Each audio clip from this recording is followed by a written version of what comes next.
Hello, I'm Merwin Siu, Principal Second Violinist and Artistic Administrator of Your Toledo Symphony. And we're joined by our intrepid music director, Alain Trudel. Hello, everybody. And we're here for our post-concert conversation. Now, typically, we're doing pre-concert conversations, but we're actually introducing a concert event that actually happened back in 2018. And so why are we bringing that back in April of 2021? Well, April of 2021 kind of brings this really interesting confluence between two major creative figures. Beethoven, his 250th birthday year, and in April, it's always the month where we're celebrating Shakespeare. That's kind of where we think Shakespeare was born and was in April, and Shakespeare's death, we also believe, was in April. So we've actually been paying tribute to Shakespeare's words and music in a couple of different concert events this month. But that's nothing compared to what was happening in Paris in the late 1820s, where Beethoven and Shakespeare were all the rage and were really inspiring a young Frenchman by the name of Hector Berlioz. So, Alain, I was wondering if you could maybe expound a little bit on kind of the intersection of those three people right around that time. Well, hello, everybody. Thank you, Merwin. Well, it's very interesting because Beethoven, of course, was the giant. And now we think of him as a giant in music, but imagine Berlioz saw lots of the symphonies while Beethoven was alive, of course. And he was one of I would say, the most important advocate of Beethoven in France. And it influenced his music a lot. For example, when he heard the Ninth, he went like everybody did. It was like, wow. And the revolutionary aspect of music of Beethoven. It's interesting because Berlioz writes nothing like Beethoven. But it was the idea of pushing the envelope all the time, not only instrumental wise, but the expression. We have entered the Romantic era, where it's man against the machine against. So that we're not just being useful. We actually have to talk about our feelings, our sentiments through art. And that's that era of music. But Berlioz had so much imagination that imagine you give him a lot of Beethoven, you give him some Shakespeare, and you let him go in 1827, and he saw the beautiful Harriet Smithson, and he fell in love automatically with her. It's kind of, I'm in love with you. He never talked to her. He only saw her on stage. He was smitten with her, and then he went and it was frustrating for him because he kept looking for her, and first of all, Berlioz didn't speak a word of English. So he went to see a Shakespeare play, not understanding one word of it, but just looking at this actress who's playing Ophelia. And he just went, it kept being obsessed about it. So one thing that really brought us this obsession, brought something in music that's called the idée fixe, that a lot of composers have used after that. But the idée fixe, we'll see when we talk about the music, is something that Berlioz really was kind of a gift through that. But Berlioz was somebody like a real romantic. He had to suffer. Love is sufferance. Love is not easy. Love is not bliss, Yeah. So Beethoven was a little bit like that too. Shakespeare is from another era completely. But the plays are intemporal. I mean, whenever you see one, you can think it's very actual all the time. So in Berlioz's time was the same. But it was mainly Berlioz's obsession with this actress and with the music of like Beethoven, for example. It's funny because you talked about the revolutionary nature of Berlioz. And one of the things that always blows my mind is when you hear Berlioz's Symphonie Fantastique, to just remember, it was written in like the 1830s. Yeah. You hear like Schumann's symphony from like in 1850, first Brahms symphony from 1876. Yeah. And to think that Berlioz predated these symphonies with this amazing Symphonie Fantastique is just incredible. And you also mentioned the idée fixe, which is something that really, it was an idea that almost was ahead of its time. It was something that, he did this and it didn't really permeate the musical language until a couple of decades later. Now, for those of you who are Asterix and Obelix fans, idée fixe is an amazing cartoon dog. But in music, he's maybe the idée fixe is something a little bit different. So maybe you could kind of give the musical definition as opposed to the comic strip definition. That's very funny, Merwin. So yeah, so no, an idée fixe is basically an obsession, an idea that you can't get out of your head. So it's interesting because Berlioz, he sent her a lot of love letters and she would never answer. And finally, he wrote this symphony in 1830. She didn't come to the premiere. Finally, she heard it in 32, like 2 years after. Yeah. They met the year after. They married. And then it was a disaster from day one, and they separate. So basically, don't marry your stalker. It's kind of what we get from this. It's a crazy story because his idée fixe, like it's not healthy.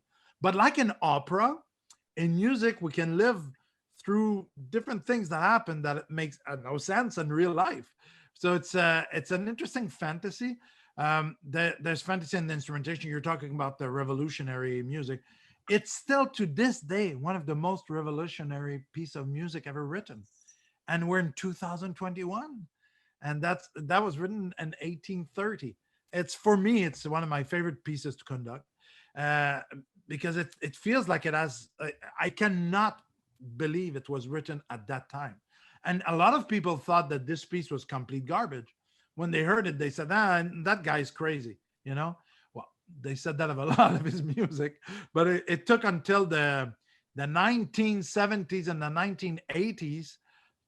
I don't want to brag, but from the Montreal symphony recordings of Berlioz for him to get some more how could you say not gratification, but to be noticed again, because a lot of his orchestration is so modern that if you don't really play it how it has to be, like you cannot just play it as a romantic piece with everybody playing the same, the strings, the woodwind, and the brass, just like this. It all locks together. No, it's very refined. It has this piece of this, then that. Then you have to put it together. If you don't do that, it sounds bad. But if you do it the right way, like you would do 20th century music or 21st century music, then the answer comes out and they're poof, like this. So it's really interesting, but it took a lot of centuries, not even decades, to finally get to his music. It was the same for Bach anyway. It's just we don't remember now, So Alain, you had mentioned that the orchestration for Berlioz can be, multi-layered and quite tricky. So when we're talking about a concept as important as the idée fixe in Berlioz, there is one version of that we don't have to deal with orchestration at all. This little tiny excerpt. So we're going to play that for you right here, where you can hear that fixed idea that really dominates the entire symphony.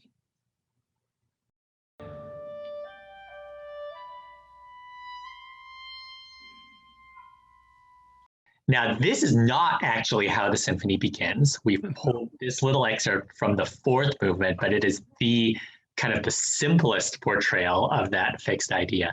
So Alain, maybe you could kind of actually tell us how the symphony opens and then trace that fixed idea through the Reveries and Passions movement.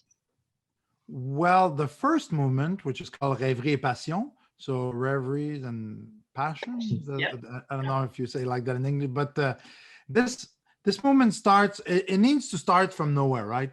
And you're like, it's kind of a dream. Am I in reality? Am I not in reality? Because we also have to say that Berlioz, hero in his story, his main character, as by his frustration, has decided to use some illicit products to kind of get into the dream to meet this person, which of course doesn't work. I mean, it's ridiculous. But then we have to think that he's a little bit like this, and then it starts. The woodwind starts, and we're going to go in C major, and then it's in minor, and then we have. It's called Rêverie, right? And it's all that at the beginning, and more, and it's unsettled. We don't know exactly if it's going or if it's not going yet, or what's happening. And there's a little bit of this, a little bit of that coming up that we'll see make sense later. But after that, we get the part that is passion. Once we get there, we have a lot of this, and then when we get into the passion part of it, it's interesting because it's just and you will hear that's the excerpt I've chosen. It's just the violins and the flute, and they just play the idée fixe, but as kind of a theme of a sonata form, you know? It's not exactly that, but so, so, do, sol, mi, fa, mi, re, do, chaka, chaka, chaka, chaka, in the basses, and you hear that. Now, it's very exciting. It's exactly that theme, and it's very innocent at first.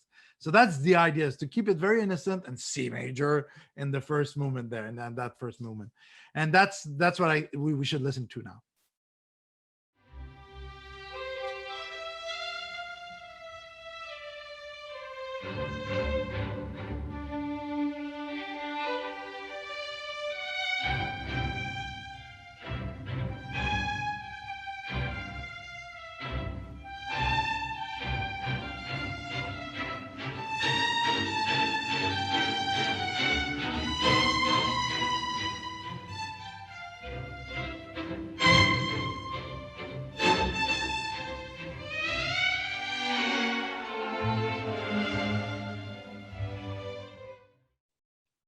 So you hear from the idée fixe, which becomes a theme of a kind of a Alain, a movement that's a little fast, kind of moderato, allegro.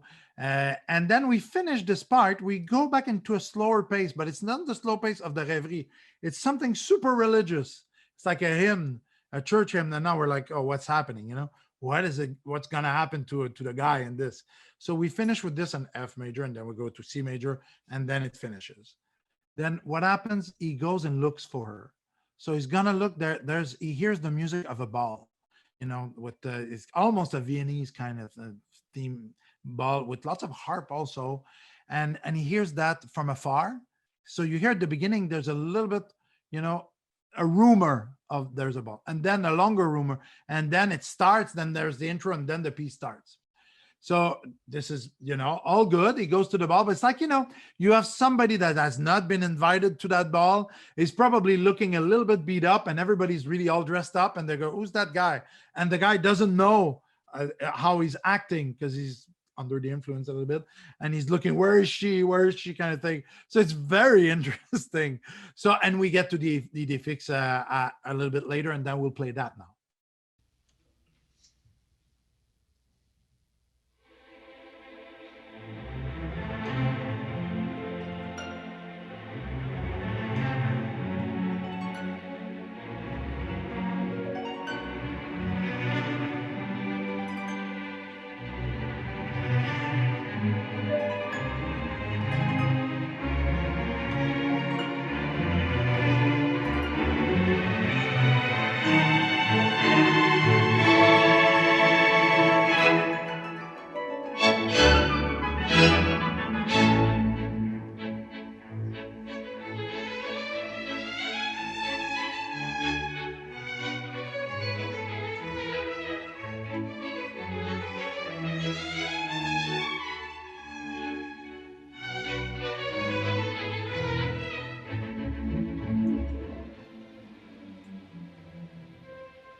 I think one of the things that's really striking about those excerpts is just how cinematic they feel. Like just as soon as you hear the harp, you can see the wispiness almost of this, like this really distant ball, and then you can see exactly in the movie when they would throw open the doors, and then you would be thrown into the ball. So just an amazing ability by Berlioz to set the mood. And I think for me, perhaps my favorite part of the symphony is coming up. And that's that opening of the third movement where he's just setting the mood for this extraordinary pastoral.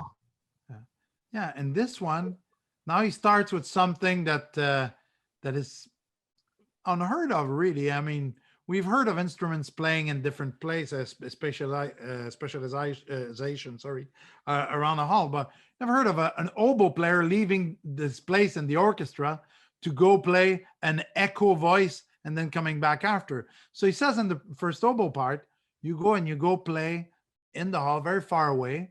You hear the berger. What's a berger, Merwin? Sorry, Berlioz shepherds? A shepherd, thank you. Okay, so you hear the shepherd from far away because this is called the scene in the field. So finally, he has reposed a little bit. He said, okay, I'm going to relax a little bit. He goes in the field. And then at the beginning, you can imagine lying in the grass. And at the beginning, you hear the oboe from far away. And we'll have a little image from that for you. That exchanges with the English horn in the orchestra. Now, Berlioz is one of the first composers to give extended solos to the English horn, which is not a horn, it's an oboe, a larger oboe, but it's called French horn. So, you can see the exchange between that, exchange in space, exchange in what they're playing, and eventually the English horn brings the rest of the orchestra in, and then we're kind of in reality. And as we move along in this, we have a feeling that we are actually way calmer. Things are going better. And eventually that idée fixe comes back as a very long theme. So, and at the end of that, when everything calms down, you can hear a storm from the far. Now, I don't know if it was inspired by Beethoven, of course, Pastoral Symphony, because of the timpani role in the storm. But what Berlioz did there, he has 4 timpanists. They each have their own part. They each play one timpani with different dynamics, different entrances, and that gives you the exact sense of nature. It doesn't feel like somebody imitating nature. It feels like all of this mixed together sounds like what nature would sound like. So at the end, there's only the English horn that reminds us of the beginning, and you hear that storm brewing, and it comes back. And so, and then it finishes with the storm going like this, and you're thinking, nothing good's going to come of this. So the excerpts we're going to present to you is a little bit of the oboe that you can see as far away, a little bit of the idée fixe, and at the end, you see a little bit of our timpanis, the wonderful percussionists and timpanists playing this storm.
This is one of the places where it's just so chilling when you're in the hall. Oh.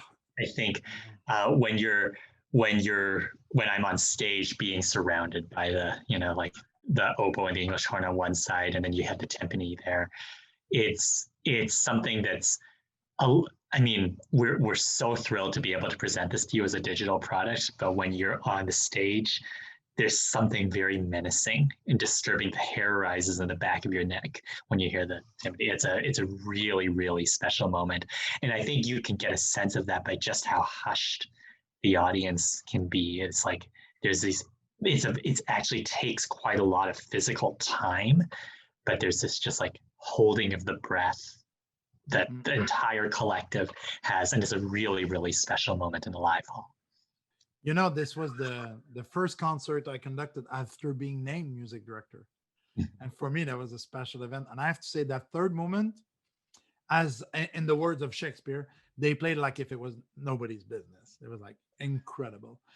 Both nights was like, you know, because I get the videos I can choose, and I said, just any. They played it so well. Not just our oboe player, everybody.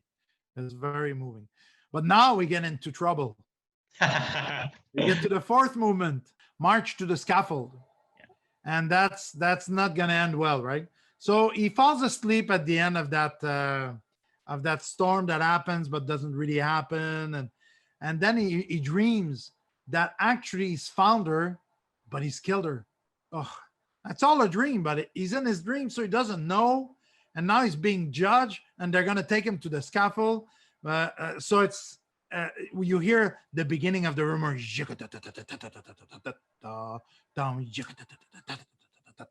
Berlioz does something else here. He writes in the timpani part, you have to play this with only one hand. He gets deep into the technique of every player. So you have to do normally they would go taka taka taka. Most orchestras do. And that makes a real difference. And it also gives you the exact tempo, because there's kind of a limit of the tempo that you get. This piece is this movement is often played way too fast. It's and by doing and then you hear the low horns, and that's another thing in Berlioz. Like often each horn has their own tonality and their own mission that they have to do, mixed with the bassoons, and it's a very particular orchestration.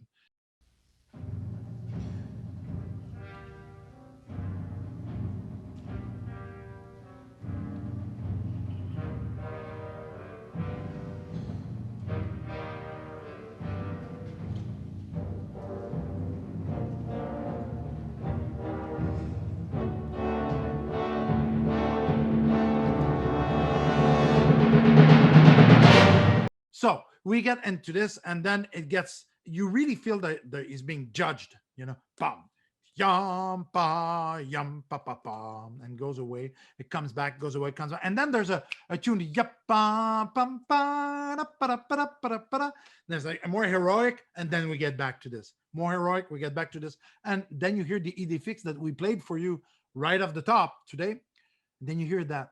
So it's like his last plea, no, but, and then you hear pop. That's when they do away with him. And then you hear all the chords, pa-pam, pa-pam, exactly the rhythm that's written. It underlines the fact that they have executed the hero of the story. You took away my favorite part. What right after the execution, you hear his head bouncing into the basket. It's a very Game of Thrones moment. It's true.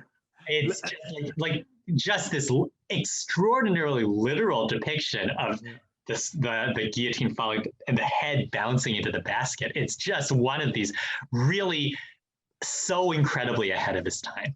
Yeah, but at the same time, Merwin, at the same time, you have to think that we just passed the French Revolution. True. And you know, people getting their head chopped off and going in the basket is not something that's unheard of. Yeah, you know? Absolutely. So he would write that like this is not different than what you see in lyrics of some artists now that talk about some kind of violence there. For him, it's a violent part, of course, but it's, you know, he did a crime, they did the execution, the head rose and goes. Actually, let's listen to that part. We'll have the end of that, not the end of that, but the end of the last part, then getting into the clarinet that plays the motif that you heard before, the chopping, the dropping, and the chords.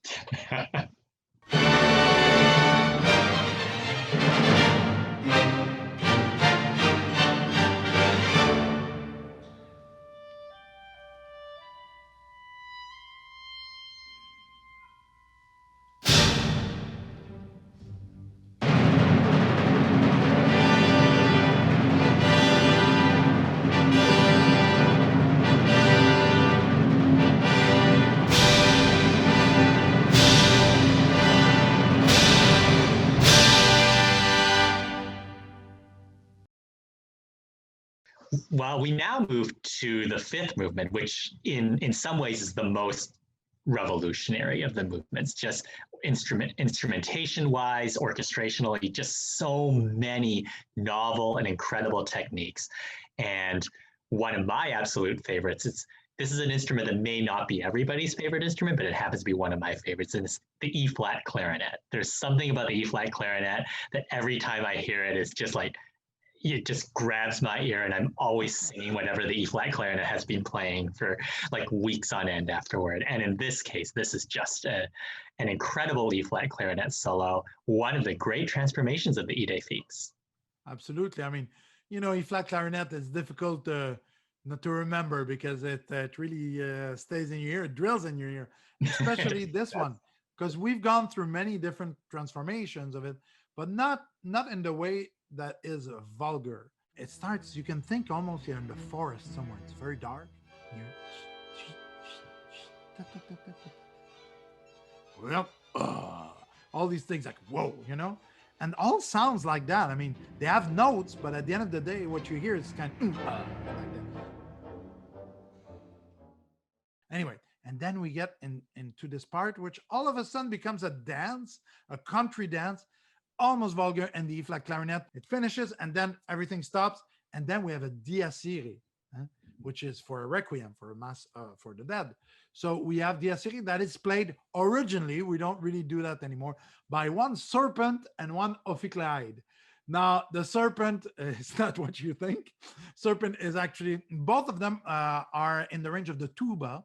Ophicleide is the ancestor of the euphonium or the baritone horn. If you played high school band, you know what it is. They have all the nice parts, and then you want to study to be professional, and there's none of them in the orchestra, so that's not that cool. But yeah, and the serpent is kind of a piece of wood that is made like a serpent. That's why it's called serpent. It has holes like a flute, but it is a mouthpiece like a trombone or a tuba. And then he has those two, so they sound very airy. So you go into the psychedelic part of this, the clarinet thing, and then it comes back. Oh, there's a big tutti, and everything stops, and then you hear the bell. Ding, ding, ding. And you say, oh, what's happening? So this symphony grabs your attention from beginning to the end. It's very rare. So, and then bing, bing, bing, and then the tuba starts an octave. Dia, si, re. Oh, what's happening there? And then you have all the other things that gravitate around that. But that's another innovation that is incredible and Berlioz, because it's how did he think of putting those instruments in there and the bells and that? So it's really interesting. And this I think we should listen to the bells, the tuba, but before we listen to your favorite, Merwin, to the E-flat clarinet.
So we've heard all these little excerpts.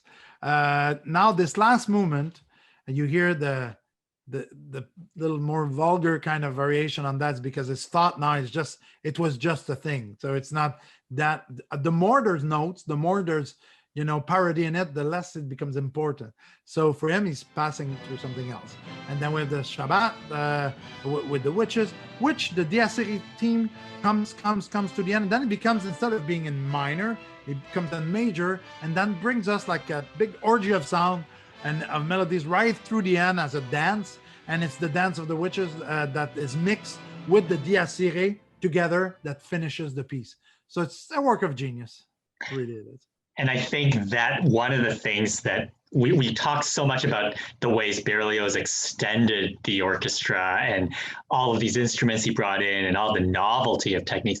What he's doing at the end there is just a mastery of old school counterpoint. Just absolutely wonderful. Like you forget that he was really only in his late 20s. And that it's not like this is his 7th symphony that he's been doing this all of this time. It's really, it's a piece that's very early in his output, and it's just breathtaking in just how skillfully it's done there. Exactly. And it's interesting also to see that after Beethoven's 9th symphony, nobody would dare try a symphony for quite a while. Yeah. So he starts actually this whole symphonic poem, or as we say, not pure music, but programmatic music with a program, with a story. This is like the epitome of it. But then you have Liszt that does it, and you have other composers. But this is actually found his right place. But this piece is as, if not more, of a revolutionary piece than any piece that was ever written. Now, when you go with the original title of the piece, like Symphonie Fantastique, it certainly has a very specific connotation in French, but if you translate it directly to English, there's something, a fantastic symphony. Certainly, it's appropriate in every single one of those connotations that you would be thinking of in English. One last little thing that we are thinking about in April of 2021 is we're approaching, a celebration of a year that's been truly unusual, truly challenging in every sense, but I think has proven that really this orchestra has just a fantastic group of supporters, a fantastic group of musicians, and just a fantastic administration, a fantastic board of directors. We're really using this Symphonie Fantastique to pay tribute to and to really give thanks to every single one of the people who have allowed us to get through this year. And so maybe if it's tied to the Berlioz, or maybe if it's not, could you maybe think of a memory that might kind of tie this idea of the fantastic symphony and the Symphonie Fantastique together? Well, the fantastic, in English would be fantastical, or something like that, like interesting. But we truly have a fantastic symphony. We truly have amazing people that have continued through all this pandemic to try to bring some kind of warmth and normality to our colleagues and to the public. So, I mean, for me, it's a tribute to that, but also the people that have continued to follow and support, because very often, you see the people on stage, like you see in this fantastic production. I keep saying fantastic, sorry. But the people that make that happen are donors, are people that support us through the year, patrons, people that come to the concert, people that send us comment. I get letters sometimes say, I really love that moved me. It made me think of when I met my wife or my husband at the symphony. Those are things that really important. They all count very much for us. So yes, our members are amazing. They're fantastic. Our musicians, our administration. But you need to put gas in the Ferrari. So the people who help us in that way, they're absolutely amazing and crucial. And it's not only gas like this; it's gas by talking to us, by communicating. And I just can't wait to continue our ongoing conversation live when we'll be able to do so, when we can have more people in the hall. So I would say for me, it's a little bit of something that we can look at and think, it's going to propel us in the future.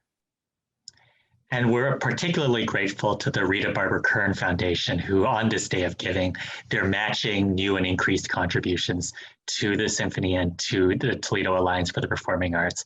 So thank you so much to the Rita Barber Kern Foundation, to everybody who has lent your support of time and of treasure. We're so grateful, and we hope very much that you enjoy this gift from us to you, Berlioz's Symphonie Fantastique.